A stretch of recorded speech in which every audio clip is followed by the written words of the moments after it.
Olá, seja bem-vindo a Qual é o Papo? Meu nome é Vitor Eutz. Eu sou o Fipe. Olá, gente, eu sou o Gustavo. Sou o Thomas. E eu, o Alan. E no papo de hoje nós vamos falar sobre a indústria 4.0.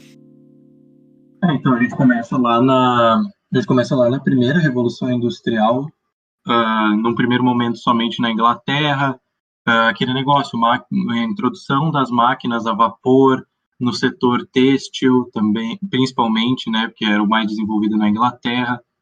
Aí a gente parte para a segunda Revolução Industrial, que começa ali no século XVIII, começa no século XIX, e vai até, metade do século XX, mais ou menos. Que foi um boom, né? Foi um boom, assim. Acho que foi mais importante que a primeira mesmo. Provavelmente, porque ali tu introduz o aço na indústria, tu introduz máquinas mais eficientes, tu introduz eletricidade, que é um negócio extremamente importante, e claro, as linhas de produção também, para quem estudou em geografia, né? Ou em qualquer outra disciplina, vai se lembrar do Taylorismo e do Fordismo. E tem história, né? Sim. Com a Primeira Guerra. Muito importante, né, que saiu da Inglaterra um pouco, né? Teve pingos na Bélgica, em outros países europeus, então foi assim, outros países também foram tendo esse crescimento tecnológico. Ainda na Europa, principalmente na Alemanha, né? A indústria da Prússia se tornou uma das maiores de toda a Europa. Ele estava rivalizando até com a Inglaterra. Inclusive, foi um dos motivos por trás da Primeira Guerra Mundial. Também tem isso que os Estados Unidos estava começando o seu desenvolvimento industrial, né? Enquanto daí a Europa inteira já estava toda industrializada, já estava na segunda, assim, bombando, e os Estados Unidos estava começando e tendo mais incentivo, né? Daí a gente começa na terceira revolução industrial, que é extremamente impactante, porque tu começa a ter a introdução de automação e de computadores de verdade na produção, na indústria. O que é muito importante para otimizar processos, também é pior para trabalhadores também, mas não é isso. A terceira revolução introduziu a automação e o uso de computadores. Também a flexibilização da indústria, que era uma característica que não tinha na segunda revolução. A terceira produz maior flexibilização, e também tu tem a introdução das transnacionais, né? Grandes empresas globais, basicamente. Eu só não sei se tu falou, mas também, assim, essa automação, ela não é totalmente automática, né? Ela ainda precisa de seres humanos para comandar tudo. De certa forma, rudimentar. Só que ainda precisam de ligações entre humanos para ligar, desligar, juntar uma da outra, mudar, deslocar. Mesmo com o Just in Time, né? Na terceira Revolução Industrial, não deu pra ser totalmente automatizada, mas mudou muita coisa. Por causa da customização, né? Dessa coisa do consumidor poder ter um produto diferente, né? Que nem nas outras. Versátil. Nas outras eras ali eram coisas meio padronizadas, assim, né? Daí começou a ter essa variância entre os produtos. Essas muito coisas louco, né? Os customizadas. carros. Os carros eram tudo preto. Pois é. Cinza, agora tem tudo que é variedade. Principalmente que eu acho que começou ali entre 50, 60 década, né? Que a gente vê os Fuscas, que era uma coisa muito presente aqui no Brasil, os Fuscas totalmente coloridos, e eu acho que foi uma das grandes mudanças. E agora nós estamos na quarta revolução, que recebeu o nome de Indústria 4.0. E agora vamos falar sobre alguns conceitos sobre a Indústria 4.0, seus pilares e as suas mudanças com os anos, aí nesses últimos anos que a gente teve inovações tecnológicas muito grandes nesse gerenciamento de dados. Então vamos falar agora um pouco sobre os conceitos e os pilares que essa Indústria 4.0 se baseia. Basicamente o que diferencia a Indústria 4.0 das revoluções industriais anteriores. Sim, né? Para entender um pouco melhor, porque a indústria 4.0 a gente está vivendo ela agora, então pode não ficar muito claro, assim, pode ficar meio. Não dá para entender muito bem. Mas tem alguns pilares que são essenciais para fazer a indústria 4.0 funcionar. Primeiro é o Big Data, que são grandes centros de dados que armazenam, né, números inúmeros dados, pode ser de usuários, empresas, redes sociais, diversas coisas. E tem prédios, né, disso em todo lugar. Tu pode ver em Nova York, tem prédios de 20 andares, todos andares com dados e com armazenamento. E esses dados, eles são muito utilizados para outro pilar, que é a inteligência artificial, que é como se fosse a base, né? Porque ela faz com que passe da terceira revolução industrial, que é a automação, para a automação completa, ou seja, não precisa de nenhum ser humano, porque a inteligência artificial dela usa esses dados para aprender e se adaptar, né? E daí tem a tecnologia da nuvem, que vem desses grandes centros, só que eles são ligados na rede e criam literalmente uma nuvem gigantesca de dados que podem ser acessados em qualquer lugar que tenha, né, que tenha internet. E tudo isso junto queria a internet das coisas, que é o que a gente está começando a viver agora e vai ver mais no futuro. Que daí né, geladeira, carro, todas essas coisas conectadas à internet. Agora já tem lâmpadas, né, inteligentes, tem essas coisas, daí isso vai ter cada vez mais. E daí um exemplo assim seria, né, a tua geladeira, ela percebe que dentro da geladeira tá com falta de leite. Daí tu tá levando teu filho na escola. E daí já aparece lá no teu carro assim uma coisa, falta leite na geladeira. Ir pro mercado mais próximo, daí tu já clica e já faz a rota.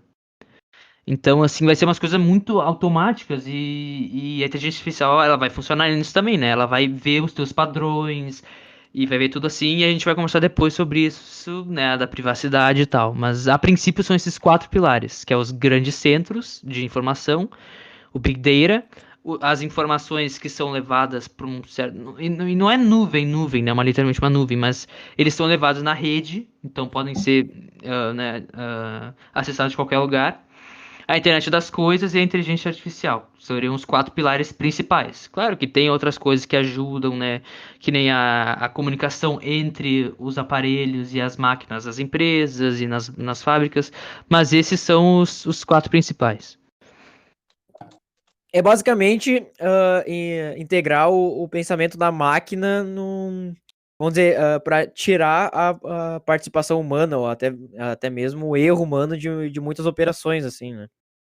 É criar uma rede, literalmente uma rede, tudo conectado e trabalhando junto. É uma descentralização, assim, e a conectividade entre vários dispositivos diferentes, que cada um tem sua função, e juntos eles formam todo um sistema, assim, né, que é muito mais produtivo do que separadamente. E já falando assim, né, dos pilares, a gente pode falar um pouco sobre o princípio, que é realmente a base, o que torna essa indústria 4.0. Um dos grandes princípios dele é a questão do tempo real, ou seja, a capacidade de coletar e tratar de dados de forma instantânea, tudo ser muito rápido, as inteligências artificiais fazerem decisões em frações de segundos, tudo ser automático, não ter muito carregamento, não tem nada assim, que nem agora vai ter o 5G, vai ser uma coisa assim extremamente rápida, as transmissões de dados e todas essas questões.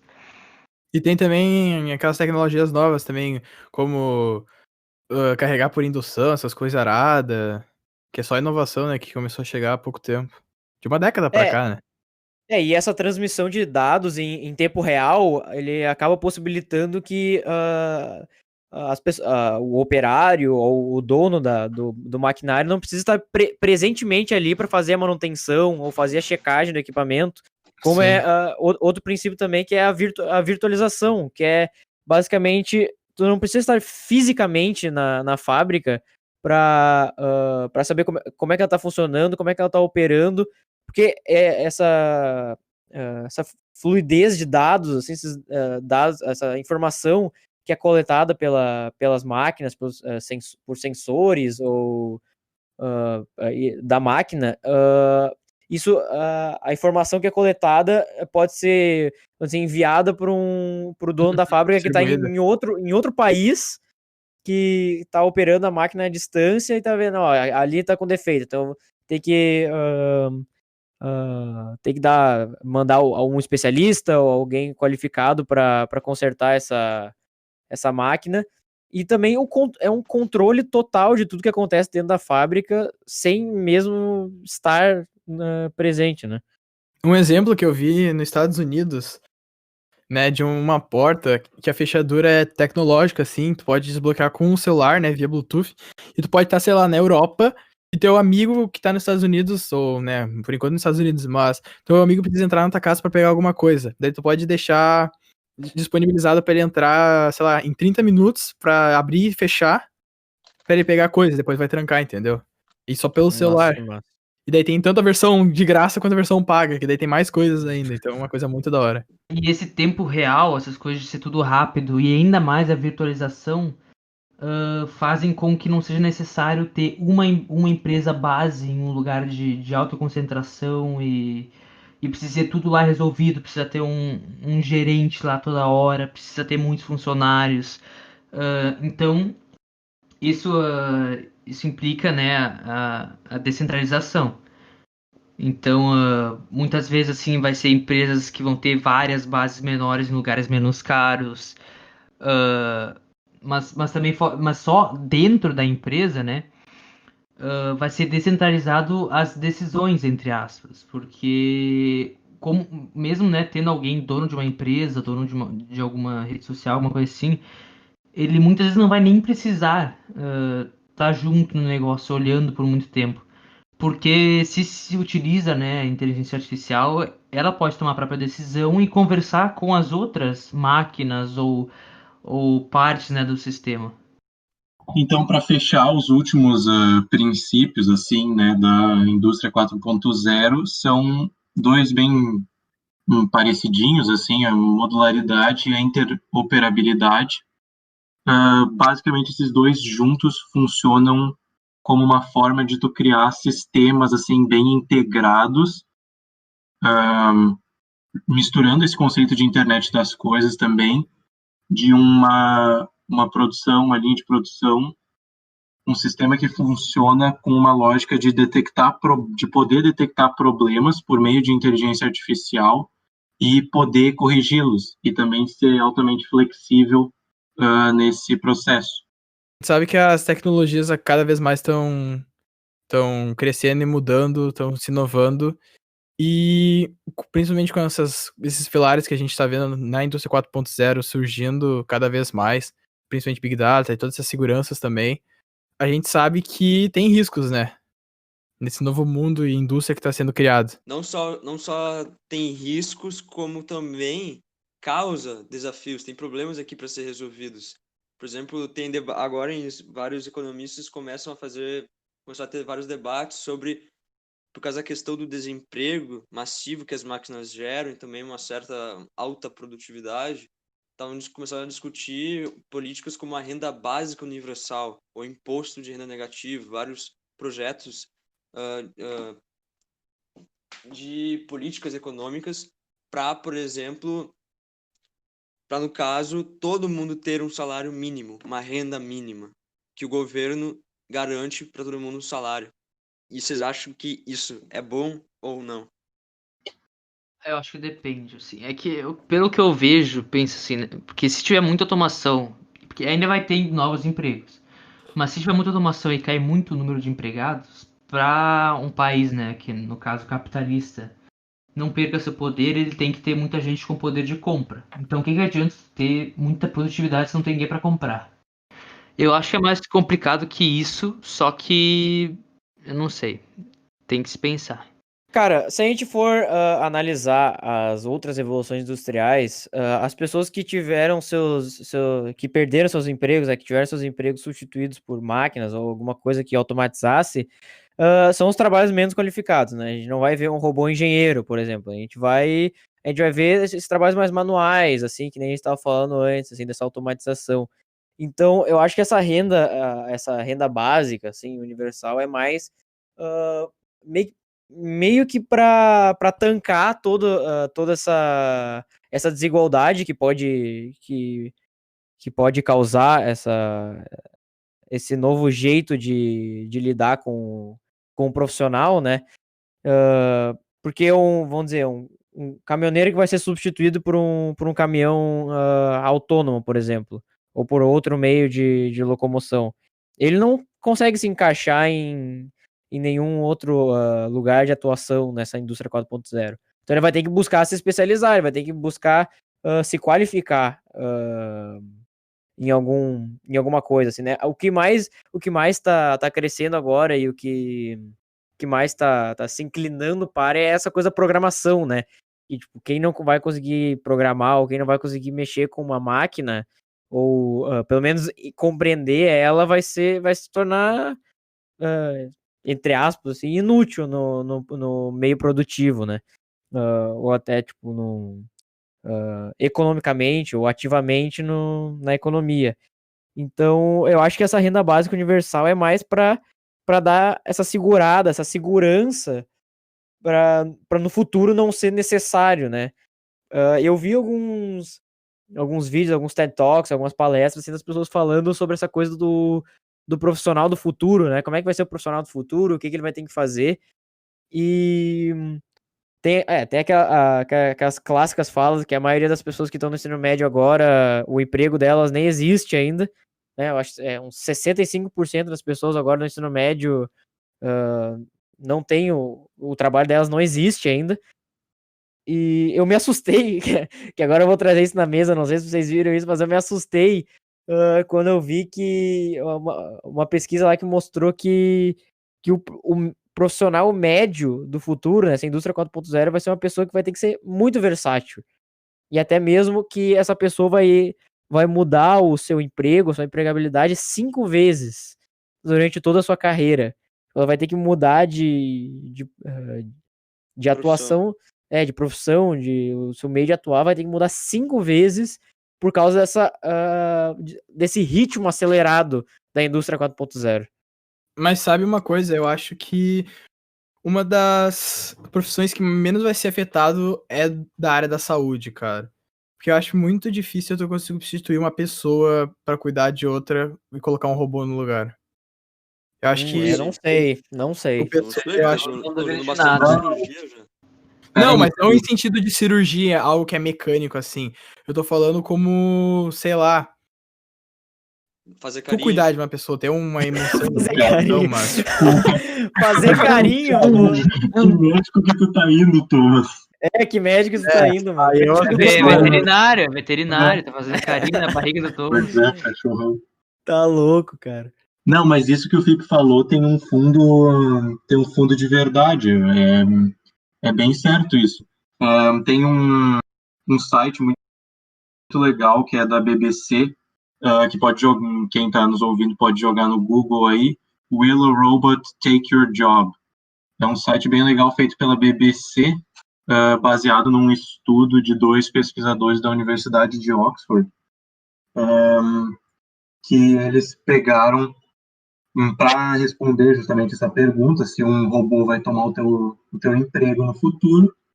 Eles desenvolveram toda uma pesquisa baseada em alguns aspectos, daí aqui eu vou listar alguns, que é a perceptividade social, aquele negócio da pessoa ler a outra, sei lá, negociação, barganhar, né, é uma coisa que você não pode fazer com uma máquina, basicamente. Persuasão também é outra coisa que é muito humana. Empatia também, sentimentos, principalmente. Por isso que psicólogo é uma das profissões que tem basicamente 0% de chance de ser automatizado. A criatividade ou originalidade também, então quem é músico aí, né, pode ficar feliz que não vai ter um robô tomando seu emprego tão cedo. Calma E que também tem conhecimento artístico e destreza, porque destreza é um ponto um pouquinho mais complicado, porque aí a gente já entra numa parte mais técnica, que é a questão do envelope da máquina. O envelope é um termo para qualificar o ambiente em que a máquina funciona. Então, essas máquinas da qual a gente estava falando, elas funcionam num envelope de indústria. Mas para ser mais fácil de exemplificar, imagine uma máquina de lavar louça. a máquina de lavar louça, tu não simplesmente pega os pratos, copos e talheres e joga de qualquer jeito na máquina. Tem ali os lugares delimitados onde tu tem que colocar os pratos, os copos, os talheres para lavar. E com uma máquina que funciona numa indústria não é muito diferente. Ela tem um contexto em que ela funciona e ela precisa de um contexto específico para funcionar. Um empurrãozinho. Pois é. Então, é muito improvável que nos próximos anos tu tenha robôs que vão substituir funcionários autônomos que fazem, tipo, consertos em casas ou em estabelecimentos, tipo, o cara que conserta fogão, por exemplo. Esse cara, por mais que pareça estranho, esse cara não vai ser automatizado nem tão cedo, por causa que é um trabalho que exige uma destreza e também uma capacidade de improviso, assim, que uma máquina, hoje, pelo menos, não tem. É um fato, é um exemplo, né? Os próprios novos aspiradores em pó que limpam sozinho no chão. Eu acho que não tem como um aspirador de pó tão cedo ter a capacidade de, que nem um ser humano, achar um pó em algum lugar e ir lá e limpar. Ou mudar toda a rota e fazer alguma coisa diferente, assim, entende? Tem que ter um empurrãozinho. Mas e Então, trazendo tudo isso pra renda universal, a gente tem que pensar que mesmo que muitos empregos mudem, e tem essa coisa de especialização, de serem empregos normalmente com, né, um requerimento de estudo, tem que ter uma base que é o estudo acessível e barato, né? Então, eu acho que essa renda universal ela funciona assim, como o João disse, como segurança, assim, porque mesmo se tu não tem estudo, tu não vai conseguir fazer essa transição tão rápido. Ah, com Mas certeza. será que... Gerações, talvez, né, cara? Porque a educação, assim, tem que ser dado de um jeito muito acessível para essa população toda de desempregados que vai precisar se qualificar. Tem que ser uma coisa muito acessível, porque como eles não vão ter como trabalhar, como adquirir a renda deles, tem que ser uma coisa que seja muito acessível, muito, muito, muito acessível. Mas será que as profissões que vão continuar sendo manuais e no meio de tanta robotização, será que elas não vão receber mais por isso? Bom, tu já vê em Com países certeza. mais desenvolvidos, como o Canadá, não que o Brasil não seja, né? Mas tô falando assim, países que Não é. são mais estáveis. Primeiro mundo, sim. Estados Unidos e Canadá, tu vê lá que normalmente serviços automáticos são muito, muito baratos, ridiculamente baratos. E gente assim, que vai pra tua casa, trabalhadores manuais, construtores ganham muito bem lá. Porque não se acha em todo lugar um bom profissional, né, manual. Então assim, tu também vai ter no futuro isso, mas eu acho que vai diminuir muito o número. Então vai ter essa sobra, né, de gente. Na competição, assim, né? Por Sim. mais que seja um trabalho que pareça mais simples, vai ser fundamental no meio de tanta tecnologia. indo pro próximo ponto, deepfake. Aí entrando em inteligência artificial, né? Algumas coisas que a inteligência artificial faz. Deepfake é algo bizarro.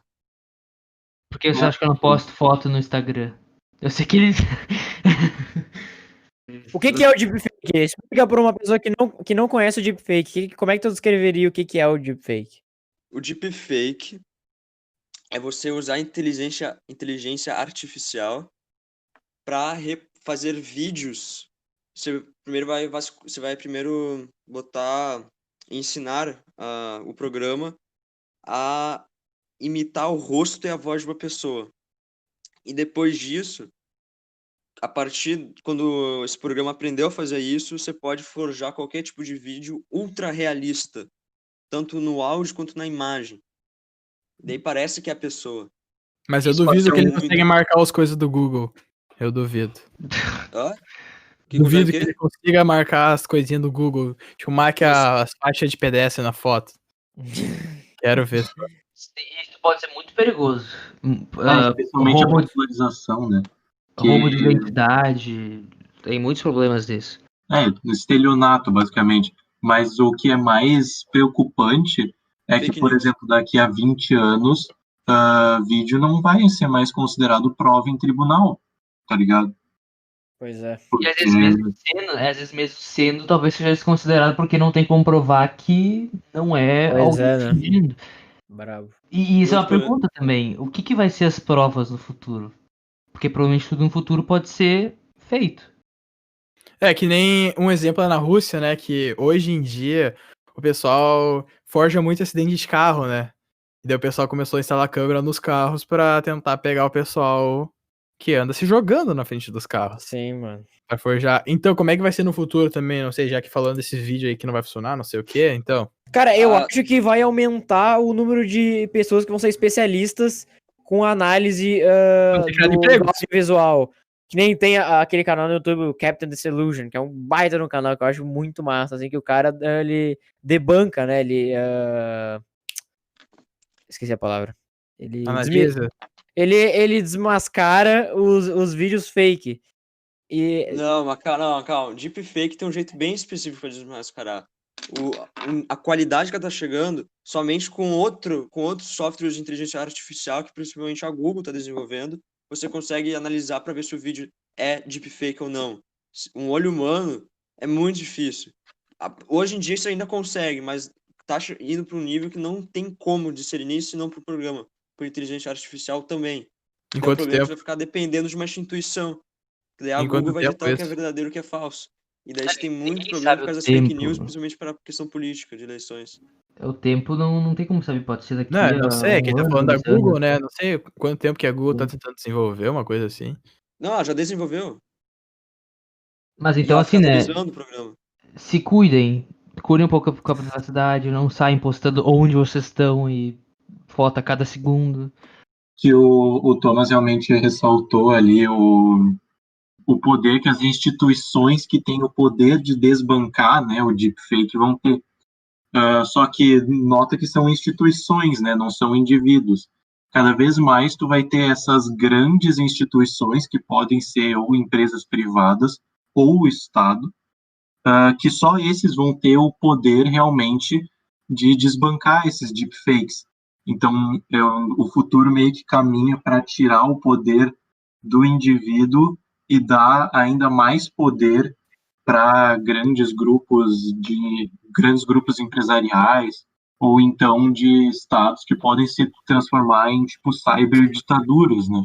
Imagina como vai ser nas eleições, né? Quando tiver isso disponível assim para grandes partidos ou com os partidos fizerem, né, alianças com empresas, vai aparecer 500 mil vídeos de fake news de um falando que tal coisa é horrível é bom. pois é. Vai ser uma loucura. Tem um do Obama que é bizarro, assim, é um cara que eu acho que é um cara do Comedy Central, que era um comediante que testou esse negócio do deepfake, o cara faz a voz do Obama. E aí os caras colocaram um negócio de inteligência artificial para fazer o deepfake do Obama, e é igual, e é tipo o Obama falando os maiores absurdos, assim. Cara, e então, já que o Gustavo tocou nesse assunto, será a indústria 4.0 o começo dessa ascendência das grandes corporações controlando, vamos dizer assim, a sociedade, né? Runner, né? Pois é, a gente tá indo pro cyberpunk, tá ligado? A gente tá É Blade Runner, cara. caminhando pra essas corporações que têm esse poder, vamos dizer assim, o governo vai ser dependente, inicialmente, assim, principalmente com essas coisas de deepfake.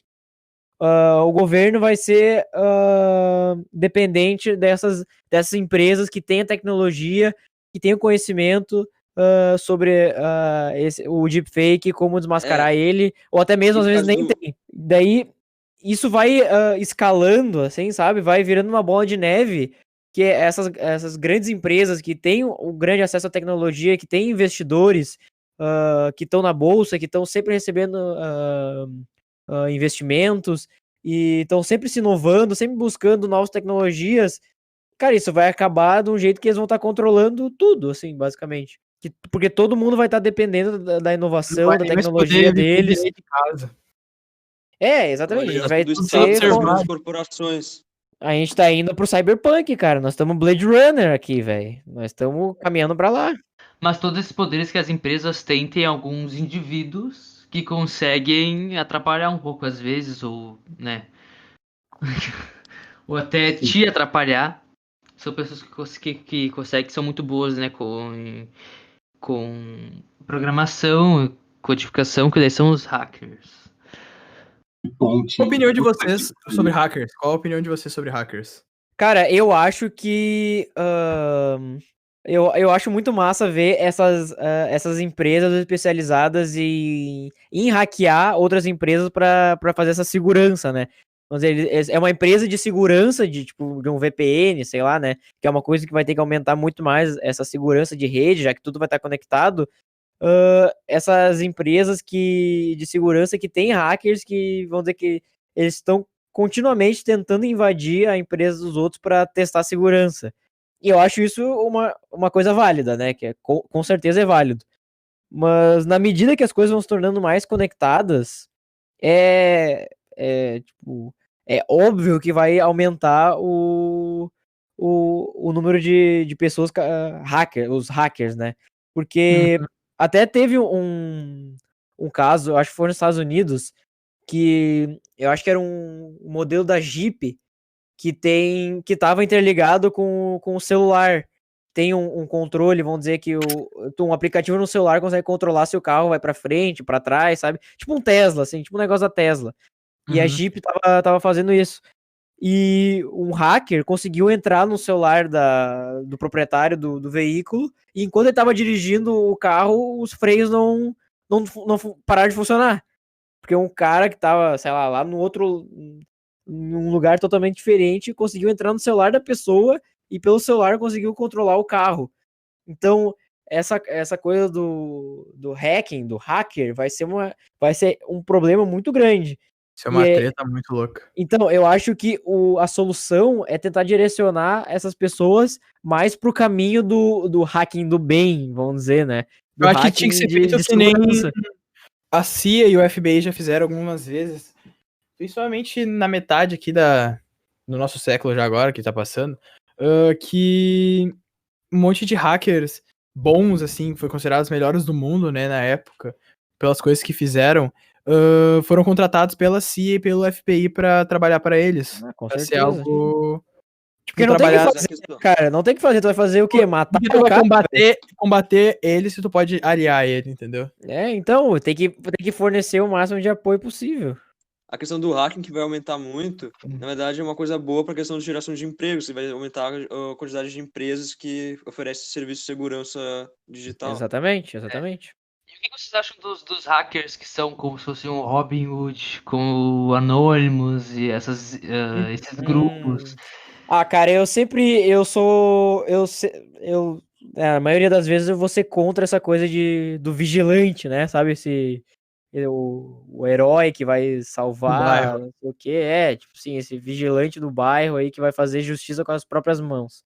Eu acho que tem outros meios de fazer isso, só que muitas vezes esses meios não são explorados, né? Por isso que essas pessoas tipo, têm essa necessidade de fazer a justiça com as próprias mãos. Mas eu não consigo defender esse tipo de atitude. E eu defendo com certeza essas coisas, principalmente essas empresas de segurança, ou essa coisa de aliar os melhores hackers, ou hackers que se destacaram para aliar para o governo ou para outras grandes empresas que precisam desse serviço, porque é um dom, né, cara? Tipo, o dom da nova geração é tu saber programar, é tu saber controlar máquinas, saber controlar programas, softwares. Então, é uma coisa que tem que tentar, tu como governo ou como grande empresa, tem que tentar direcionar essa coisa do hacking pro lado bom, né? Pro lado positivo, pro lado que vai mais ajudar assim, um bom funcionamento dessa coisa, o ritmo que os dados vão ser compartilhados, usados e interpretados.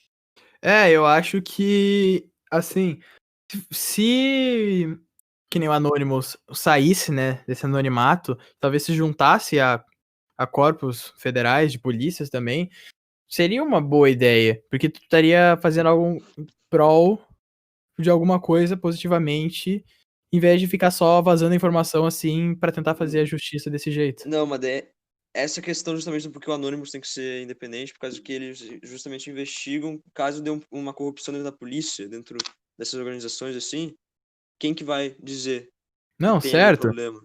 Alguém fora deles. E esse alguém Mas fora mas tu não acha que às vezes pode ser manipulado também, eles? pode? Com Tudo certeza. pode ser. Então. Só que assim é menos do que se tivesse dentro da instituição, né? Tem que ser mais regulamentado possível, cara, pra poder ter o máximo de certeza possível, porque senão essa informação não vale nada, né? Porque não tem como Então, é que provar. nem agora no meio dos Black Lives Matter estava tendo todo esse movimento, começou a surgir um monte de contas do Anonymous e o pessoal começou a, tipo, primeiro que falaram que o Anonymous não tinha Twitter, que as informações saíam por outros meios, né? Em O fóruns, Reddit. etc. Não, o 4chan, eu acho. Tá, mas enfim, em outros fóruns. Depois falaram que tinha conta, só que daí não era tal conta, depois era outra tal conta. E que nem eu acho que tem acho que umas 3 contas do Anonymous no Twitter que tem 3 milhões, 5 milhões de seguidores. Então tu acaba não tendo certeza na informação e no que tá acontecendo, entende? Isso eu acho que é um baita problema. Eu acho que cada vez mais vão ter essas empresas privadas de hackear, assim, né? Nem sempre de testar segurança, mas vamos dizer, essa milícia cibernética, eu acho que é uma coisa que vai crescer cada vez mais, cara. Infelizmente, né? Porque eu não sei se é uma coisa positiva, mas essa coisa de ir atrás de desmascarar certas coisas, assim, tipo, os podres, assim, eu acho que vão ser coisas que pelo acesso à informação, o acesso a... Porque eu não vou dizer que qualquer um consegue, mas se o cara quiser, se o cara estudar, se o cara ir atrás, se qualificar, ele consegue virar um hacker, ele consegue aprender as coisas e ir atrás de informação e acabar usando pro bem ou pro mal. É que uma das coisas mais perigosas também é o fato de, digamos, a cultura do cancelamento, né? Vai que um grupo do Anonymous, sei lá, decide cancelar alguém assim, tacando informação, não sei do que, não sei o que. E pode ser falsa, só que tu não sabe. E daí, como é um Pois é. grupo assim, famoso por fazer tais causas e não sei o que, tu acredita naquilo que pode ser verdadeiro, só que pode não ser, entende? É muito perigoso isso, eu acho. Vai ser muito dado, né, cara? A quantidade, o trânsito de dados na internet vai ser gigantesco, tu não vai saber o que é o que mais, eu acho. Porque Tá certo. eles sempre trazem informações que ninguém nunca viu na face da Terra. Então, por essas informações nunca ninguém ter visto, pode ser tanto verdadeiro, pode ser falso, tu vai ficar em cima do muro, tu não vai saber se é verdade aquilo ou não. Então, acho que é muito perigoso mesmo. Também uma característica da indústria 4.0, que pelo menos está no site do indústria4.0.gov, é a questão da manipulação genética, a biologia sintética, inclusive, o desenvolvimento dessas áreas. Só que isso conflita com quais são os limites dessa engenharia genética, porque, por exemplo, deu aquele caso do médico chinês faz 2 anos, eu acho, que deu um médico chinês, ele alterou o DNA de um bebê para que ele não nascesse com AIDS. E daí isso foi considerado um antiético e ele foi banido da academia científica e foi preso. Porque no caso, por exemplo, quem tem dinheiro para pagar vai acabar correndo uma desigualdade genética. Sim, nisso que o Thomas está falando, eu gostaria de puxar aqui para um historiador muito importante, um intelectual muito importante da atualidade, que é o Yuval Harari, né, que ele fala muito de todas essas coisas que a gente comentou até agora nesse podcast. Ele fala muito disso tudo. O Thomas pergunta quais que são os limites. Bom, a priori não tem limites, na verdade. A questão é só o máximo que eles são limites morais. Mas para ilustrar um pouco de como esse negócio dos limites funciona e como que a gente vai largando esses limites ao longo do tempo, o Harari ele dá o exemplo da cirurgia plástica, né? A cirurgia plástica, para quem não sabe, começou depois da Primeira Guerra Mundial, que os soldados ficavam alguns desfigurados por conta dos ferimentos, e daí eles começaram a passar por tratamentos estéticos que poderiam fazer com que eles não ficassem tão desfigurados e tão horrendos assim. Só que depois as pessoas foram percebendo que o mesmo procedimento podia ser usado simplesmente para corrigir, às vezes, um nariz que é um pouco grande, ou qualquer coisa. E esse negócio do aprimoramento genético, segundo o Harari, pelo menos, não vai ser muito diferente. A gente não vai começar, provavelmente, com, sei lá, um bilionário que vai pagar, sei lá, o Elon Musk, que vai pagar para ter um filho superior, que vai ser tipo uma nova raça, um novo tipo de ser humano. Provavelmente o que vai acontecer é que a gente vai começar a se questionar de que se a gente tem toda essa tecnologia e se a gente tem a capacidade de corrigir problemas genéticos e corrigir DNA errado, que pode levar a doenças genéticas, por que a gente não faria isso? E isso provavelmente vai começar assim, vai começar com, sei lá, um casal que vai ter um filho, só que aí o filho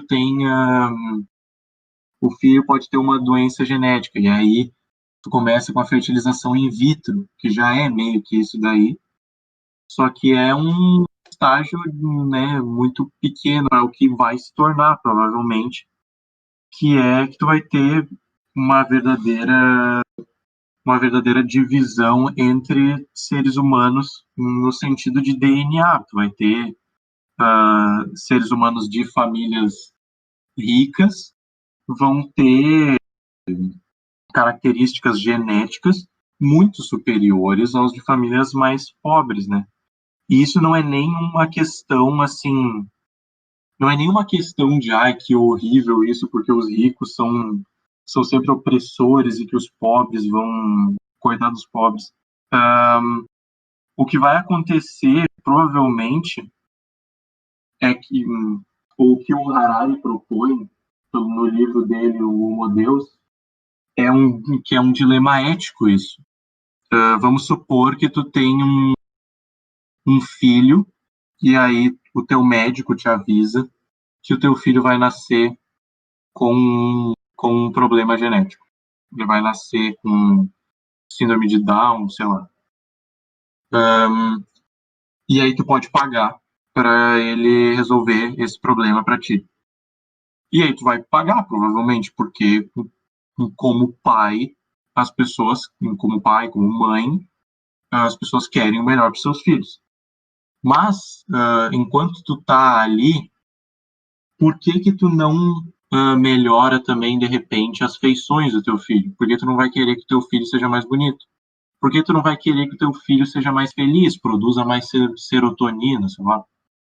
Por que tu não vai querer que o teu filho seja mais inteligente, tenha um cérebro mais desenvolvido, alguma parte do cérebro mais desenvolvida, uma memória melhor? E não é nenhuma questão de tu ser um babaca, de tu ser um escroto, de querer criar um ser humano perfeito. Mas e se alguém outro fizer isso? Tu vai querer que teu filho fique para trás, mesmo sabendo que é errado?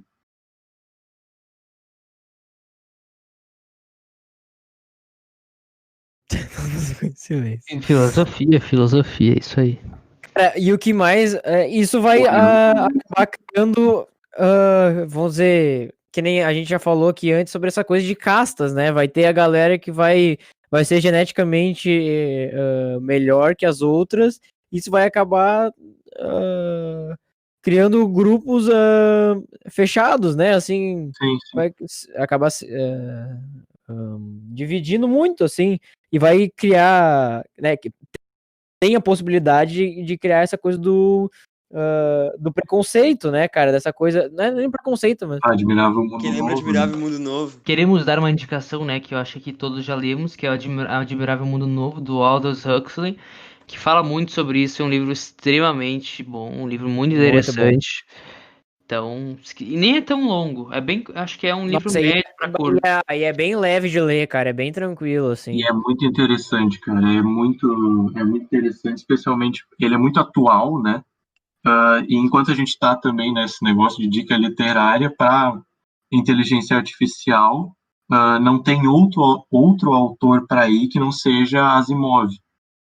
Então, quem quiser ler, sei lá, Eu, Robô, por exemplo, E é que bem aprofundado, né? é o magnum opus dele, né, o Eu, Robô. Tem até um filme com o Will Smith que é meio merda. Nem comenta, é muito ruim, velho. É muito ruim. Meia boca, assim, Tá mas... louco, cara. Sessão da tarde isso daí, mano. Mais ou menos.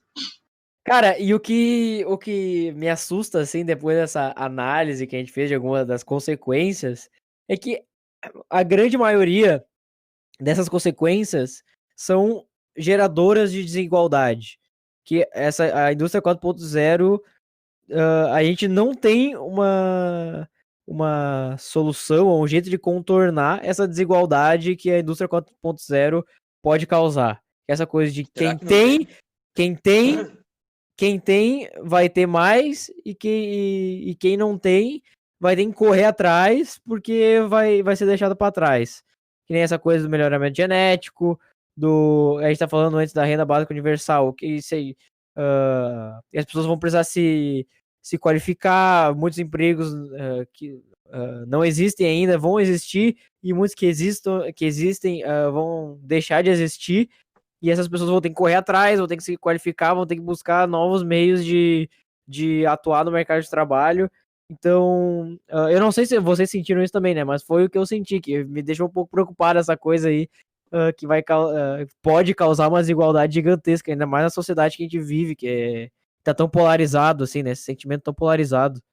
Não, e antes, Será que... e antes de já estar instaurada essa. Porque a gente está vivendo isso, né? Esse crescimento. Tu já vê um aumento de desigualdade muito grande. Porque daí tem os. Tem o que nem o desemprego cada vez. Agora tem a questão da pandemia, né? Mas os empregos estão cada vez aumentando mais. Tem pouca gente com muito dinheiro e muita gente com pouco dinheiro. E essa desigualdade tu vai vendo, ela vai crescendo cada vez mais. E não é assim, só no Brasil, esses países. Em todos os países está crescendo. E isso é pra ficar mais agudo ainda. Será que não tem solução mesmo? Não, peraí. Nisso eu queria trazer um negócio aqui também. Comunista. Já que vocês falaram da questão da desigualdade. Eu vou trazer de novo do Harari, né? Porque, né? Um homem maravilhoso. A desigualdade no futuro não vai ser nem somente assim entre indivíduos. Vai ser um negócio também entre nações. Porque com o aumento da automatização, a gente muda também a maneira como as nações enriquecem. Porque as nações enriquecem conforme o povo enriquece também. Normalmente, o que acontecia para os países se desenvolverem e se tornarem mais ricos, como o que aconteceu com a Inglaterra, como o que aconteceu nos Estados Unidos, aqui no Ocidente, foi seguir alguns passos assim básicos no desenvolvimento econômico do país. Então, começa com a industrialização, né, que começa justamente com fábricas migrando para esse país. Normalmente, o que a gente observa nos últimos 50 anos é que as transnacionais colocam fábricas em países estrangeiros que às vezes não têm leis trabalhistas tão rigorosas, que não tem nem sequer salário mínimo, talvez, que é mais fácil assim de explorar o trabalhador, pelo menos. E aí depois tu gera empregos, né? Porque tu abre uma fábrica num lugar, tu vai acabar gerando empregos. Essas vagas são ocupadas, tu começa a crescer essa classe trabalhadora e a classe média do país, e com isso tu aumenta a arrecadação do Estado e o consumo das pessoas também, né? Porque elas têm mais dinheiro para gastar. Só que com a automatização, a gente quebra justamente logo na primeira parte, porque a gente vê um movimento com a indústria 4.0 das transnacionais tirando essas fábricas dos países subdesenvolvidos, como Bangladesh, Nigéria e até o Brasil, e voltando para os seus países, tipo a Adidas tirou uma fábrica lá da China e trouxe de volta para a Alemanha, só que não empregou um alemão, porque foi tudo robotizado. Então, esses empregos que se perdem não são gerados de novo. E o que acontece é que esses países pobres não conseguem se desenvolver. E os países que já são desenvolvidos e que já lideram a corrida da automação, né, eles permanecem desenvolvidos, e que nem a Suécia, por exemplo, que é um país que é um baita exemplo disso.